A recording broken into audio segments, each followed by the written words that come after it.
आज मी गेले होते सोनाराकडे। दिवाळी फेस्टिवल चालू हा, लग्न पण होतात हत, लोका सोना दागिना पण करतात हत, तर आम्ही कशा पार्टी रवा। पण मी नेमका हाय कशा केलंय चला तुमका सांगतोय। हे हाय शेवटी आज रविवारच्या कडक दुपारच्या उन्हातून माका मुहूर्त भेटलो आणि मी इलय आमच्या गावातल्या जवळच्याच एका सोनाराकडे। लग्नाक तर मंडळी अजून टाइम असा आणि सोना महाग झालेला असताना नवीन काय करूक तर मी येणार नाही, तर मी इलय होतय माझी गळ्यातली सोन्याची चेन जोडून घेऊ।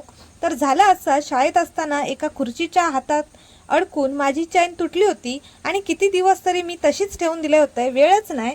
आईक सुद्धा सोबत घेऊन इलय कारण तिका सुद्धा जुने तिचे पायातली जोडवी बदलून घ्यायची होती। मग तिना सुद्धा त्याच्यातूनच आपला काम करून घेतला। मस्त प्लेन असे चांदीचे जोडवी तिका मिळाली। मग सोनारान लगेचच ती तिच्या पायांच्या बोटांमध्ये फिट करून दिला आणि तोपर्यंत इकडे माझी सोन्याची चेन जोडीचा काम चालू होता। आईचा काम इकडे झाला होता। डिझाईन वाले जोडवी ती घेत नाही कारण प्लेन वाले जास्त चांगले राहतात। आईक मनासारखी जोडी मिळाली आणि इकडे माझ्या पण चिनेचा काम झाला होता।